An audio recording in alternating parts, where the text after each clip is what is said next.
Next point है they break the lung tissues and area becomes filled with fluid and पस।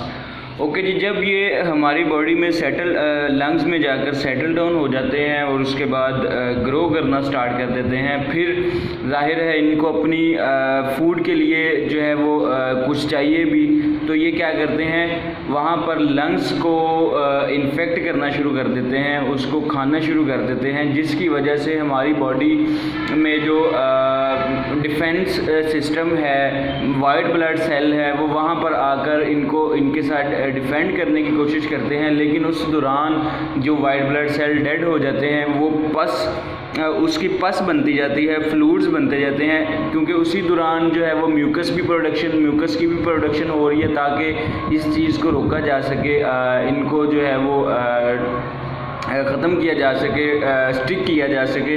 लेकिन वो जो है बैक्टीरिया क्वांटिटी में ज़्यादा हो जाते हैं, नंबर्स ज़्यादा हो जाते हैं, जिसकी वजह से ये इन्फेक्ट करना शुरू कर देते हैं और हमारे लंग्स जो हैं वो फ्लूइड और पस के साथ बनना शुरू हो जाती है, पस बनना शुरू हो जाती है, और जिसको हम कहते हैं कि लंग्स में रेशा बनना शुरू हो गया। ठीक है जी, और सारी की सारी सैक लाइक स्ट्रक्चर जो है वो हमारे लंग्स जो हैं वो पस के साथ भर जाएंगे। एयर के पास फिर स्पेस नहीं होगी कि वो लंग्स में शामिल हो और गैसेस एक्सचेंज कर सके। ठीक है जी, इस तरह काजेटिव एजेंट जो है वो प्रॉब्लम इन्फेक्शन काज करते हैं लंग्स में। नेक्स्ट हम देखते हैं कि इन्फेक्शन के बाद सिम्टम्स जो हैं वो हमें कैसे शो होती हैं इसकी निमोनिया की, कि कैसे पता चलेगा कि ये निमोनिया हुआ है या फिर कोई और डिसऑर्डर है। तो उसमें हमारे पास है सबसे पहले include called followed by high fever. जाहिर है जब नॉर्मल टेम्परेचर में भी आपकी बॉडी टेम्परेचर ज़्यादा हो जाएगा तो आपका इन्वायरमेंट का टेम्परेचर आपको जो है वो कम लगेगा, जिसकी वजह से आपको सर्दी लगेगी, ठंड फील होगी। ठीक है, हमारी बॉडी का जब इंटरनल टेम्परेचर जो है वो ज़्यादा होगा फीवर की वजह से, और आपको इन्वायरमेंटल टेम्परेचर जो है वो हमारी बॉडी की निस्बत कम होगा। ठीक है, तो वो हमें कम की वजह से हमें सर्दी लगना शुरू होगी, कोल्ड महसूस होगी। ठीक है, ठंडक महसूस होगी, शिवरिंग, ठंडक की वजह से, सर्दी की वजह से हमारी बॉडी कांपेगी, शिवरिंग करेगी। ठीक है, एंड कफ, और खांसी होगी विद स्प्यूटम प्रोडक्शन।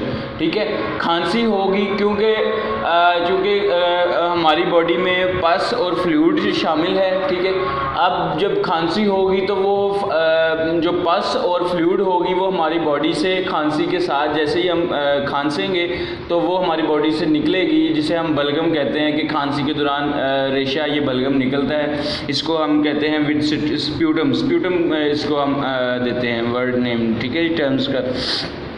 उसके बाद नेक्स्ट है पेशेंट में बिकम शॉर्ट ऑफ ब्रीथ। इसमें भी सांस का मसला बन जाता है। ऑलमोस्ट जितनी भी आपके पास रेस्पिरेटरी डिसऑर्डर्स हैं उनमें सब में कफ और ब्रीथ का जो सांस लेने का मसला है वो इसमें आपको आप देखने में आएगा कि सांस लेने में सांस जो है वो छोटा हो जाएगा, सांस ज़्यादा चढ़ेगा, और इस तरह का ये दोनों प्रॉब्लम जो है वो मोस्टली कॉमन है रेस्पिरेटरी डिसऑर्डर में।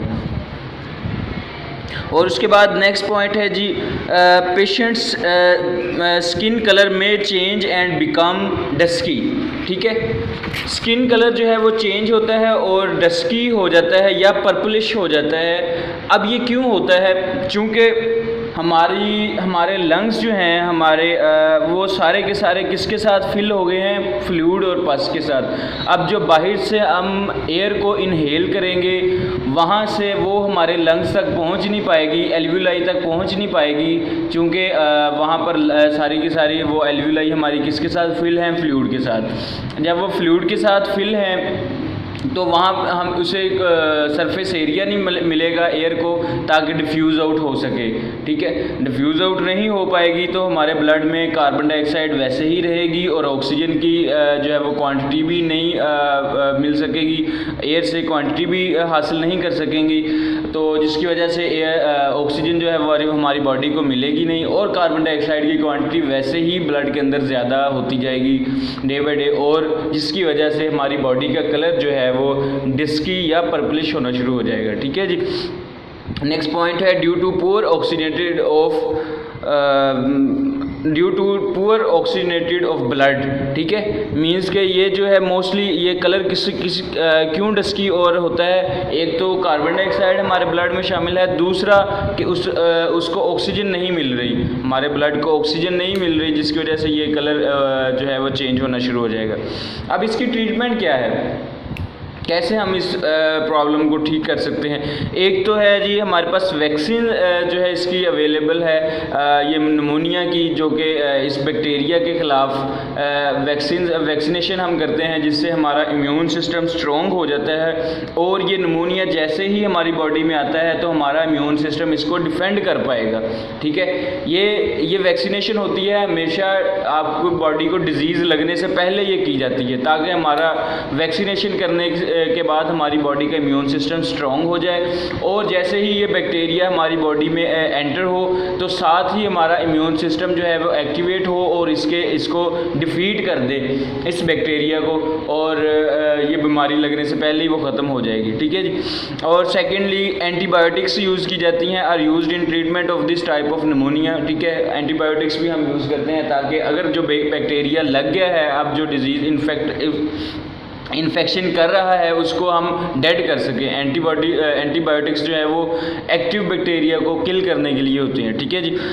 एस्थमा नेक्स्ट हमारी जो डिसऑर्डर है, रेस्पिरेटरी डिसऑर्डर एस्थमा है, जिसको हम उर्दू में दमा भी कहते हैं। दमा की बीमारी, सांस लेने में भी इसमें भी मुश्किल आती है बहुत ज़्यादा, और बेसिकली ये एलर्जी है जो इन्वायरमेंट में मौजूद डिफरेंट केमिकल्स हैं, डिफरेंट प्लूटेंट्स हैं, उनसे ये हमारी बॉडी जो है वो कह लें कि रेस्पिरेटरी ट्रैक जो है वो सेंसिटिव हो जाता है। जैसे ही वो इस तरह के एलर्जेंस हमारी बॉडी में एंटर होते हैं तो ये हमारी बॉडी जो है वो सेंसिटिव हो जाती है और इन एलर्जेंस के ख़िलाफ़ अपना रिस्पॉन्स देती है। वो किस तरह का रिस्पॉन्स देगी उसके बारे में हम पढ़ते हैं कि रिस्पॉन्स क्या होगा और एलर्जेंस कौन कौन से हैं जिसको हम काजेटिव एजेंट कहते हैं। मींस काजेटिव एजेंट के जिनकी वजह से ये प्रॉब्लम जो है वो पैदा होता है, ठीक है। इसमें फर्स्ट हमारे पास डेफिनेशन में हम देखते हैं, it is a form of allergy in which there is inflammation of bronchi, more mucus productions and narrowing of airways, ठीक है। मींस कि इसमें क्या होता है, ये एलर्जी की फॉर्म है। एलर्जी होती है कि जिसमें हमारी बॉडी जब हमारी बॉडी किसी भी चीज़ से एलर्जेटिक हो जाए तो हमारी बॉडी रिस्पॉन्स क्रिएट करती है उसके कह लेंगे अल्टरनेट उसके मुकाबले में, ठीक है। In which there is inflammation of bronchi, ठीक है। अब ये अगेन हम ये जो अस्थमा है ये भी ब्रोंकाई का प्रॉब्लम है। ब्रोंकाई में एलर्जी प्रोड्यूस होती है, ठीक है जी। मोर म्यूकस प्रोडक्शन, जैसे ही बाहर से कोई प्लूटेंट्स या कोई ऐसा एलर्जेंस जो है एलर्जी क्रिएट करने वाला कोई एजेंट आता है बॉडी में रेस्पिरेटरी ट्रैक में, तो ब्रोंकाई के पास पहुंचता है तो यहाँ पर आकर जो है वो इन्फ्लेमेशन होती है। और इन्फ्लेमेशन के रिस्पॉन्स में इन्फ्लेमेशन अगेन तभी होगी जब ये जो एपिथेलियल ग्लैंड्स है यहाँ पर वो जब ज़्यादा से ज़्यादा म्यूकस प्रोड्यूस करेंगे, ज़्यादा टाइम लगाकर वो म्यूकस प्रोड्यूस करेंगे, ओवर टाइम लगाएंगे तो जिसकी वजह से इन्फ्लेमेशन होना शुरू हो जाएगी, ठीक है जी। ये लास्ट लेक्चर में भी लास्ट जो है वो डिसऑर्डर में भी हमने बात की थी कि इन्फ्लेमेशन जो है वो तब पर होती है कि जब किसी को एक्स्ट्रा एक्टिविटी करनी पड़ती है नॉर्मल एक्टिविटी से हट के, ठीक है। उसके बाद क्या होती है, एंड नर्विंग ऑफ एयरवेज, जब इन्फ्लेमेशन हो जाएगी ऑटोमेटिकली ये स्वेल होना शुरू हो जाएगी ब्रोंकाई, ठीक है। बाहर की तरफ भी और अंदर की तरफ भी स्वेल होगी, जिसकी वजह से ये क्या होगा कि ये यहाँ पर रास्ता जो है एयर के गुजरने का वो तंग हो जाएगा, जिसे हम कहते हैं नर्विंग ऑफ एयरवेज, ठीक है। एयर के गुजरने का रास्ता जो है वो नैरो हो जाता है, तंग हो जाता है, ठीक है, स्वेलो होने की वजह से। नेक्स्ट बात करते हैं, the bronchi and bronchioles of patients become sensitive to different allergens, ठीक है। ये ब्रोंकाई और आगे जो ब्रोंक्यूल्स डिफरेंट ब्रांचेस हैं जिसे हम ब्रोंक्यूल्स कहते हैं, अब ये क्या होते हैं, सेंसिटिव हो जाते हैं जो एलर्जेंस होते हैं, एलर्जी काज करने वाले एजेंट्स हैं उनसे, ठीक है। जैसे ही हमारी बॉडी में एंटर होंगे हमारी बॉडी ज़्यादा से ज़्यादा म्यूकस प्रोड्यूस करेगी ताकि इनको रोका जा सके, इनको स्टिक किया जा सके, और जब ज़्यादा म्यूकस प्रोडक्शन होगी तो उसके वजह से ओवर टाइम लगेगा ग्लैंड्स का ज़्यादा म्यूकस प्रोड्यूस करने के लिए, तो जिसकी वजह से इन्फ्लेमेशन होना शुरू हो जाएगी, स्वेलिंग होना शुरू हो जाएगी। ठीक है, नेक्स्ट हम बात करते हैं कॉजेटिव एजेंट्स कौन कौन से हैं। एलर्जी काजिंग फैक्टर्स जो हैं वो डस्ट है, मट्टी जो हवा में पाई जाती है, छोटे छोटे पार्टिकल्स मट्टी के, स्मोक धुआं, ठीक है जी, कोई भी किसी भी चीज़ का धुआं, सिगरेट का भी धुआं, इससे भी एलर्जी हो सकती है, या फिर कोई और जो है वो धुआं कह लें कि टायर जल रहा है उसका धुआं, या किसी भी तरह का जो धुआं है वो कॉजेटिव एजेंट्स में आ सकता है, इसके एलर्जेंस में आ सकता है। परफ्यूम्स, मोस्टली लोगों को परफ्यूम से जो है वो उससे सेंसिटिव हो जाती है, परफ्यूम्स जो है वो उनके लिए एलर्जी काज करती है। और पोलन्स, मोस्टली ये मौसम में बहार में जो पोलन्स प्रोडक्शन होती है, और जब ये पोलन्स हमें पता है कि माइक्रोस्कोपिक और ऑर्गेनेलीज हैं, छोटे छोटे जो हैं ये ऑर्गन्स होते हैं, जब ये मेच्योर होते हैं फ्लावर्स में तो ये मेच्योरिटी की वजह से ये उनका कह लें एंथर जो है वो फट जाता है और पोलन से हवा में बिखर जाते हैं। ये मोस्टली मौसम बहार में होता है, और ये पोलन जब हवा में बिखरते हैं तो ये हवा में शामिल हैं, जैसे ही हम सांस लेंगे तो ये हमारी बॉडी में एंटर होंगे। अब जिसकी बॉडी इन पोलन से एलर्जेटिक है, एलर्जी जो फील करती है, सेंसिटिव है, तो वो इससे क्या होगा कि म्यूकस प्रोडक्शन होना शुरू हो जाएगी ज़्यादा से ज़्यादा, जिसकी वजह से इन्फ्लेमेशन होगा। इन्फ्लेमेशन जो है वो ये एयरवेज को जो है इसको नैरो कर देगा। ठीक है, इन्फ्लेमेशन। नेक्स्ट, अब होता क्या है इसमें कि कॉजेटिव एजेंट्स कैसे एंटर होते हैं और ये क्या करते हैं हमारी बॉडी में जाकर। When exposed to any allergens, जब हमारी बॉडी या एयर ट्रैक जो है वो किसी भी एलर्जेन से एक्सपोज होता है, या कोई एलर्जन जो है हमारी बॉडी में एयर ट्रैक में एंटर होता है, दिस सेंसिटिव एयरवेज, जो हमारी बॉडी जो सेंसिटिव एयर ट्रैक है, ठीक है, रेस्पिरेटरी ट्रैक है, वो क्या होता है, show immediate and excessive response. अचानक से वो एक जो है वो रिस्पांस देता है और एक्सेसिव, बहुत ज़्यादा रिस्पांस देता है, क्योंकि वो सेंसिटिव है। ठीक है, सेंसिटिव है तो वो बहुत ज़्यादा म्यूकस प्रोड्यूस करेगा। आप ऐसे ही कह लें कि आप जिस चीज़ से एलर्जी है, सपोज कि कुछ लोग जो हैं वो धूप से ज़्यादा सेंसिटिव होते हैं। हम उसकी एल्बिनो की बात करते हैं, वो जो लोग जिनका स्किन कलर आप देखते हैं वो वाइट होता है, वाइट नहीं होता, वो मोस्टली ट्रांसपेरेंट होता है, उनका स्किन कलर कोई नहीं होता, जो उनका मोस्टली वो रेड होना शुरू हो जाते हैं। ठीक है, धूप में वो धूप के लिए वो बहुत सेंसिटिव हैं, उनके लिए उनका जो रिस्पॉन्स होगा वो बहुत इमीडिएट होगा और एक्सेसिव होगा। उनकी कोशिश होगी वो धूप से जल्दी निकले और बहुत तेज़ी से निकले, एक्सेसिव होता है। ठीक है जी, ऑफ कंस्ट्रिक्शन। लेकिन यहाँ पर हमारे पास भी यही केस है कि जो एलर्जेंस हैं हमारी बॉडी एयर ट्रैक जो है वो उससे इमीडिएट रिस्पॉन्स काज करते हैं। क्या रिस्पॉन्स काज करते हैं कि एक तो वो कंस्ट्रिक्शन हो जाती है कि ये जो रास्ता है, ये ब्रोंकाई जो है ये कॉन्स्ट्रिक्ट हो जाती हैं, बंद हो जाती हैं। ठीक है, कॉन्ट्रैक्ट हो जाती हैं, उसका रास्ता रोकने के लिए उसको बंद कर लेती हैं अपने आप को। ठीक है, फिर क्या होता है, patient feel difficulty in breathing. ठीक है, जैसे ये एलर्जेंस हमारी बॉडी में आता है, स्टार्ट में अभी ये बात कर रहे हैं कि एलर्जेंस जैसे ही हमारी बॉडी में एयर ट्रैक में शामिल हुआ, यहाँ से ये गुजरा और ये ब्रोंकाई में पहुँचा, तो ब्रोंकाई उस दौरान क्या करेंगे, अपने आप को, ये इतने सेंसिटिव होते हैं कि ये कॉन्ट्रैक्ट हो जाते हैं। कॉन्ट्रैक्ट होंगे तो ये ब्रोंकाई बंद हो जाएगा। ठीक है, ब्रोंकाई बंद होगा तो जिसकी वजह से सांस लेना मुश्किल हो जाएगा, हमारे लंग्स तक जो है वो एयर नहीं जा पाएगी, सांस नहीं आएगा, अंदर वाली एयर जो है वो अंदर रह जाएगी और बाहर वाली एयर जो है वो बाहर रह जाएगी इस ब्रोंकाई से। ठीक है जी, ब्रोंकस से। फिर क्या होगा, जब सांस लेने में मुश्किल होती है तो फिर आपने देखा होगा जैसे ही ये सांस लेने में मुश्किल होती है तो कुछ लोगों ने इनहेलर्स अपने पास रखे होते हैं। ठीक है, इनहेलर्स पास रखे होते हैं, वो क्या काम करते हैं इसको हम आगे जाके थोड़ा सा पढ़ते हैं। इससे पहले हम सिम्टम्स देख लें कि सिम्टम्स कैसे हमें पता चलता है कि ये अस्थमा का पेशेंट है। इसमें सिम्टम्स में मोस्टली ये होता है कि ये पर्सन टू पर्सन वेरी करता है, हर जो इंसान है उसके लिए डिफरेंट थोड़ी सी इसके अंदर सिम्टम्स होती हैं, लेकिन आलमोस्ट कह लें कि तकरीबन सेम ही होती हैं, थोड़ी थोड़ी सी वो चेंजिंग होती है इनमें, लेकिन ज़्यादातर सेम होंगी, कॉमन होंगी।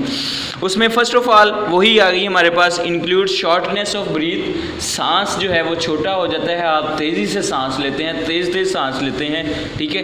एक आप लंबा सांस नहीं ले सकते जिस तरह हम नॉर्मल रूटीन में लेते हैं, हमारे सांस छोटे छोटे हो जाएंगे और हार्ट ये जो है बीट, हमारा रेस्पिरेटरी रेट जो है ये बढ़ जाएगा रेस्पिरेशन का, ठीक है जी।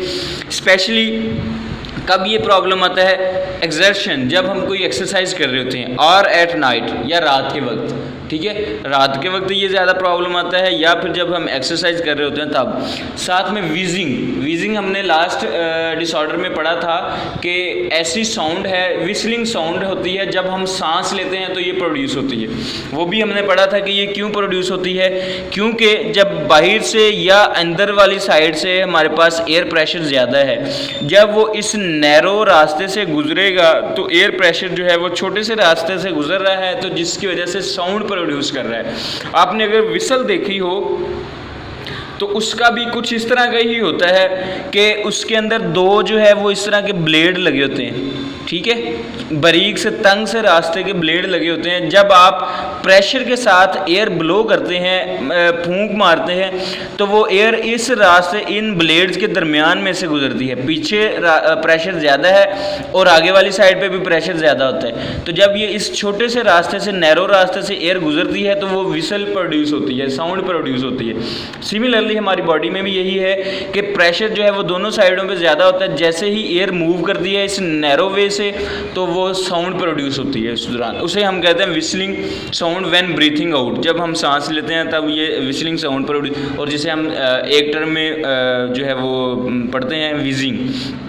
कफ, खांसी होती है इसमें भी, ठीक है। खांसी क्यों होती है ये हमने पढ़ा कि ये एक हमारी बॉडी का ये रेस्पिरेटरी ट्रैक का रिस्पॉन्स है कि जो हमारी बॉडी में चीज़ एंटर हो रही है उसको बाहर निकालने का। स्नीजिंग, छींक आना, ये भी हमारी बॉडी का रिस्पॉन्स है कि कोई ऐसे इररेलीवेंट मटेरियल जो है वो हमारी बॉडी में एंटर हो रहा है, फॉर एग्जांपल जैसे बैक्टीरिया या कोई डस्ट पार्टिकल, तो तब ये स्नीजिंग, छींक भी आती है, ताकि वो जो छींक के की वजह से ये बॉडी में एंटर होने वाले जो एजेंट्स हैं वो बाहर निकल जाएं, ठीक है, एयर साफ हो सके, ठीक है जी।